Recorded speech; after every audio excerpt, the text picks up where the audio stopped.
결론적으로 올라갈 수 있는 가능성이 크죠. 네. 크는데 여기에 굉장히 커다란 변수가 하나 있는 거예요. 아, 뭔가요? 그게 바로 정부가 과거에 역대 24번째 정책을 발표를 계속하면서 네. 항상 우려하고 항상 지금 현재 부동산 가격이 안정되지 못하고 상승하는 이유 중에 원인 중에 하나로 본 게 네. 바로 그 어떤 시중의 금리가 너무 낮고 네. 저금리에 네. 그리고 시중에 유동성이 너무 풍부하다는 얘기를 했어요. 네, 네, 네. 맞아요. 이 자금이 갈 데가 없으니까 주식이나 부동산을 계속해서 물리고 있다는 거죠. 네. 근데 이걸 아무런 정책적으로 이거를 핸들링 하려고 하더라도 핸들링이 안 된다는 거에 대해서 네. 항상 많은 고민을 갖고 있었던 부분이거든요. 네, 네, 네. 근데 지금 어떤 시장 상황이 계속해서 이제 우리가 최근까지 어떤 거의 제로 금리 네. 시대에 이렇게 가져갔는데 지금 이제 미국이 경제가 다시 회복되기 시작을 하면서 연준 금리를 이제 인상시키려고 하고 있는 거잖아요. 네, 네, 맞아요. 그런 상황에서 우리나라가 기준 금리를 선행하지 안 해버리면 결과적으로 우리나라의 자금이 해외 쪽으로 이거를 빠져나갈 수 있는 가능성이 커지는 거거든요. 네, 네. 문제는 해외 쪽으로 빠져나가기 것을 막기 위해서 어쩔 수 없이 우리는 기준금리를 인상해야 되는 상황이거든요. 네. 그러면 시중에 풍부했던 유동성이 계속 흡수되기 시작하는 거죠. 그러겠죠. 그러면 네. 기존에 살려고 했던 사람들 같은 경우에도 풍부한 유동성 쌓을 때는 부동산의 또 주식의 진입 장벽이 낮았지만 네. 이게 올라가기 시작해버리면 진입 장벽이 그만큼 올라가죠. 높아지겠죠. 네. 그러면 수요가 지금보다는 더 줄어들 수 있는 가능성이 크다는 거죠. 수요는 앞으로 줄어들 거밖에 안 남았네요. 그렇죠. 그럴 수 있는 가능성이 커지는 네. 거죠. 커지는데 이게 단지 수요가 감소를 해서 끝나는 것이 아니라 네. 기준금리 영향은 부동산에 미치는 게 아니잖아요. 아, 그죠. 사회 전반적인 상황에서 미쳐지는 네, 거잖아요. 네, 네. 그러면 거기에 대해서 어떻게 보면 튼튼하게 뭐 자영업이든 기업이든 네. 잘 꾸려간 사람 같은 경우에는 따라갈 수가 있는데 네. 그렇지 못한 사람들 같은 경우는 다 도태되기 그죠. 시작하는 거거든요. 네. 파산하죠. 그렇죠. 그러다 보니까 가장 큰 문제가 나타날 수 있는 사람들이 바로 영끌한 사람들. 그 사람들 같은 경우에 네. 이거를 가격은 하락하는데 지출에 대한 비용은 계속 증가하는 상황이고 네. 이런 상황에서 과연 버틸 수 있는 사람이 얼마나 있겠느냐. 그래서 기본적으로 기준금리가 인상이 되기 시작하면 네. 가장 먼저 부동산 시장에 영향을 미치는 것이 부동산 경매 파트예요. 물건이 늘어나나요?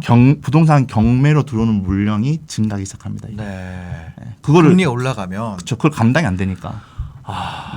그래서 과거에도 계속 그랬어요. 그렇죠. 그러다 보니까 부동산 경매는 일반 네. 매매 시장에 또 이것도 어떻게 보면 선행 지표를 보고 있거든요. 네. 여기 시장의 물량이 많으면 많아질수록 점점 이제 일반 물량에 대한 네. 일반 시장 같은 경우에도 가격이 하락될 수 있는. 그러면은 일단 장기적으로 이제 뭐 장기라고 해봤자 이제 5년인데 향후 5년 정도는 근데 5년도 단기는 아니에요. 왜냐하면 중학생이 대학생 되는 시간이거든요. 5년이면은 그렇죠. 제가 애가 이제 5년 키워서 6살이 됐는데 예. 엄청 오래 키운 것 같은데 아직도 6살이거든요. 그렇죠. 그렇게 비유를 하면 정확하게 이제 결코 그 기간이 네, 네. 그렇게 짧은 건 아니다. 네, 짧지는 않죠. 느끼는 거죠. 그 안에 이제 5년간은 상승할 가능성이 더 높다. 그렇죠. 공급이 늘어나기 전까지는 5년. 그러다 보니까 네. 2021년 이제 하반기 네. 시장을 놓고 봤을 때 기본적으로 현재 구조상 저는 매매 네. 가격은 또 부동산 상승은 이어져 갈 것으로 보고 있어요. 네. 근데 상승폭이 더 커질냐에 대한 부분에 있어서는 아까 말씀드린 것처럼 그 기대 매수 심리에 의해서 그 수요가 얼마큼 네. 따라잡냐에 대한 부분에 네. 차이가 있을 뿐이지 상장은 이어갈 수는 있지만 네. 그렇지만 저희가 기준금리가 인상된 이후의 시장은 지금하고는 변화될 수 있기 때문에 네. 거기에 대한 리스크에 대한 부분은 어느 정도 인지를 하고 부동산 시장을 보는 것이 바람직하다 그렇게 보고 있거든요. 네. 5년 동안에 네, 대한 네. 부분에 있어서 네, 네, 네. 5년 동안의 입주 물량에 대한 부분은 적지만 네. 재고 물량이 어떻게 풀냐에 따라서 물량의 차이가 달라지는 거고 이건 정책적인 정책적으로. 변화에 따라 다르기 때문에 네. 분명한 것은 공급에 대한 리스크가 앞으로 나타날 수 있는 가능성이 있다고 보고 있는 거죠. 아하. 앞으로 좀 하락할 가능성이 있겠네요. 있다고 보여주는 단기적으로는 상승하겠으나 그렇죠. 하락 압력이 있다. 지금은. 그런 시그널은 분명히 있습니다. 그래서 한 텀 쉬어가는 게 나을 수도 있다. 그렇죠. 그러니까 지금 무리하기보다는 네. 그렇죠. 한 텀 쉬어서 그 다음 장을 보는 것이 오히려 현명한 선택일 수 있다고. 15억 이상 아파트 같은 경우는 대출이 안 되죠. 지금 대출이 안 되는 지가 맞아요. 꽤 됐잖아요. 그러면은 고가 시장 같은 경우는 금리에 크게 영향이 없지 않을까 싶은 생각도 드는데. 예. 근데 이제 15억 이상 하더라도 이 네. 사람들이 이제 거기에 대한 소득 수준이 높지 않는 사람들이 끌어쓰는 방법이 네. 저는 어떻게 보면 현업이 있다 보니까 네네. 그 회원들하고 많이 이야기해 볼 거 아니에요. 네. 그러면 주변 사람들 가족 친지들한테 돈을 빌려요. 친지들한테. 네. 네. 근데 빌리는데 그거를 거기는 현금을 빌릴 수도 있지만 네. 그 사람이 뭘 또 담보를 통해서 또 빌려 이렇게. 그 현금을 만드는 거죠. 이런 네. 식으로. 네. 그런 식으로 투자했던 사람들 같은 경우 리스크가 굉장히 커질 수밖에 없죠. 아. 네. 그러다 보니까 네. 앞으로 내가 서울 지역에 내 집 마련을 이렇게 생각하신 분들이 있다라고 한다면 저는 좀 투트랙 전략을 쓰는 게 맞다라고 생각을 해요. 아 뭔가요? 예, 예. 첫 방향성에 번째는 대한 부분을 좀 이렇게 구분해서 갔으면 좋지 않을까 네. 생각이 드는데 기본적으로 이제 본인이 네. 지금 내가 이렇게 살 수 없는 상황에서 이런 리스크가 있는데 네. 추가적으로 방금 말씀드렸던 이런 연끌을 통해 가지고 네. 잡는 것에 대한 리스크가 크잖아요. 네. 그런데 부동산이 정점을 찍고 가격이 하락을 하기 시작하잖아요. 네. 예. 그래서 안정화되기 시작하면 부동산 정책 역시 완화될 수밖에 없어요. 네. 예. 우리나라는 뭐 당연한 얘기하지만 네. 부동산이 열탕이 되는 것도 싫어하고 네. 하지만 냉탕이 되는 것도 싫어하거든요. 네, 어. 경제에 굉장히 큰 영향을 미치는 거기 때문에 네. 네. 그래서 어느 정도 안정화되기 시작을 한다라고 한다면 거기에 대해서 규제를 하나씩 풀어주게 되는 거고 네. 대표적인 게 바로 대출에 대한 규제와 세금에 대한 어. 규제가 될 수 있겠죠. 네. 네. 그렇죠. 네. 그러면 지금 예를 들어서 내가 10억 갖고 있다. 네. 그러면 10억으로 살 수 있는 돈이 네. 어떻게 보면 그 예를 들어서 한 20억짜리다. 네. 왜냐하면 뭐 20억짜리다. 이게 예를 들어서 아까 말씀드렸던 것처럼 뭐 이제 자기 10억 했다고 전세라든지 이런 것들을 감안해서 네. 할 수 있다라고 한다면 네, 네. 나중에는 10억으로 살 수 있는 돈이 30억짜리 살 수 있다는 거예요. 어. 왜? 대출 규제가 완화가 된다 보면 네. 그러면 내가 좀 더 자금을 활용할 수 있는 가능성이 그죠. 커지기 때문에 네. 그러면 지금 무리해서 들어가서 하락장에 대한 부분을 맞이할 것인지 네. 뭐 하락장에 맞이한다 하더라도 어쨌든 내 집 마련이고 내가 팔지 않고 버틸 수 있다고 한다면 가져가는 게 네. 맞죠. 네. 근데 그렇지 않다 한다면 그 다음 장을 보는 것이 네. 어떻게 보면 리스크를 해지할 수도 있고 네. 또 하나는 좀 더 현재 갖고 있는 자금에서 좀 더 어떻게 보면 매매 가격이 좀 더 네. 높은 물건을 취득할 수 있는 기회가 커지는 거죠. 어쨌든 매가가 높을수록 그만큼 매가 네. 상승률이 더 커지는 거기 때문에 네. 예, 그렇게 보는 것이 맞지 않을까 싶고 어. 그게 아니라 내가 자금적 여유가 아직까지 좀 있어. 네. 내가 가격이 하락하다 한다고 하더라도 이걸 방어할 수 있는 힘이 있어. 네. 라고 한다고 하면 그러면 저는 그분들 같은 경우에는 네. 지금 들어가나 나중에 들어가나 별 차이가 없다 생각을 해요. 어차피 네네. 나중에 들어가서 예를 들어서 가격이 어느 정도 조정되고 나서 들어간다고 했을 경우에는 네. 실제 투자금이 더 적게 들어간 건 맞겠죠. 네. 맞을 수 있는데 근데 내 집 마련을 생각하시는 분들 같은 경우에는 그렇게 부동산에 대해서 하락장에 관심 안 두거든요.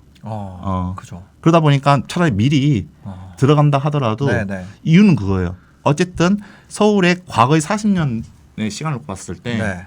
가격의 상승 기간하고 하락 기간을 대비했었을 때는 네.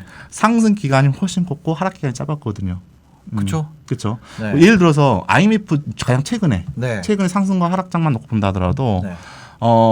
IMF 이후에 네. 2001년도부터 매가가 상승했던 게 2007년도 하반기까지 가격이 상승했거든요. 네. 근데 그 이후에 2008년도에 이제 미국발 금융이 오기 시작을 했고 그리고 2009년도에 반짝 어떤 그 저점을 찍고 회복을 했다가 네. 2010년부터 가격이 이제 떨어져서 네네. 2013년까지 떨어졌거든요. 네. 그럼 불과 하락하는 게 4년밖에 안 된다는 거예요. 상승장에 비해 하락장이 작기 때문에 네. 그 기간에 대한 부분만 다 버팀이 된다는 것과 또 하나는 상승폭과 하락폭을 보면 네. 하락폭이 적기 때문에 우상향이 됐겠죠 지금까지. 그러겠죠. 그래서 사실 그렇죠. 모든 자산이 우상향하지 않았어요. 그렇죠. 그렇죠. 네. 우상향했고 또 우상향할 수밖에 없는 어. 패턴이 있는데 네. 거기에다가 서울 같은 경우에는 다른 지역에 비해서 수요가 굉장히 많다는 거죠. 네. 항상 풍부한 거고.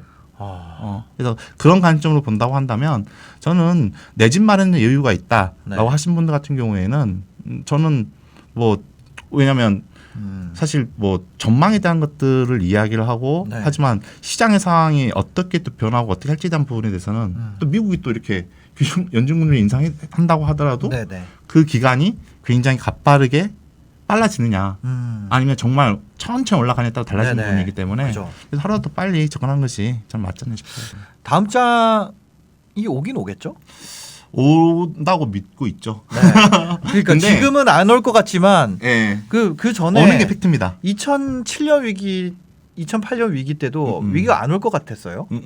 그랬나요? 그때는 몰라요. 너무 이렇게 어떻게 보면 이제 네. 어떻게 보면 그 갑작스럽게 왔었던. 왜냐하면 어. 그 전까지만 하더라도 네. 그 2000년도 중후반 뭐 네, 초중반 2006년, 이때가 7년 이제 어떤 세계 경제적으로 볼 때 굉장히 호황의 시작이었잖아요. 아 그래요? 저 잘 네. 모릅니다. 굉장히 호황의 시작이었거든요. 네, 네. 호황이기 때문에 이게 오지 않을 거라 생각했는데 오히려 호황의 시장 상황에서 이제 금리에 대한 부분이 올라가기 시작하다 보니까 이게 타격을 받기 시작하게 된 거죠. 네. 네. 그런 모습들이 보였던 거였고 아. 또 하나는 과거에 가장 최근에 98년도부터 지금까지 거의 20년 동안을 놓고 봤을 경우에 네네. 서울 아파트의 하락은 딱 두 차례였어요. 그 두 네. 차례가 IMF 네. 금융위기. 아. 예. 이게 우리나라 국내적인 상황의 문제가 아니라 네. 어떻게 보면 국제적인 정세에 의해서 우리나라 같이 네네. 연관이 됐고 그게 부동 시장에 미치게 된 네, 결과가 나타난 거죠. 그럼 이거는 사실상 모르겠네요. 모르는 거죠. 국제적인 어떤 위기가 어디에 있을지 모르는 거잖아요. 그렇죠. 그래서 국제적인 상황에 대한 부분만 떼어놓고 네. 국내적인 상황을 놓고 본다고 한다면 네. 그리고 현재 저는 정책 기조에 그 세금과 대출의 규제를 네. 계속 지속해서 가져간다는 가정 하에 놓고 본다면 네. 부동산 부동산 가격은 앞으로 상승할 가능성이 커지는 거죠. 네. 있는 거죠. 근데 뭐 이제 국외에서 뭔가 변화가 있거나 아니면 정책이 바뀌거나 하면은 그렇죠. 그랬을 경우에는 어. 지금 상장이 계속 이어져 가기는 힘들 수도 있는 거죠. 네.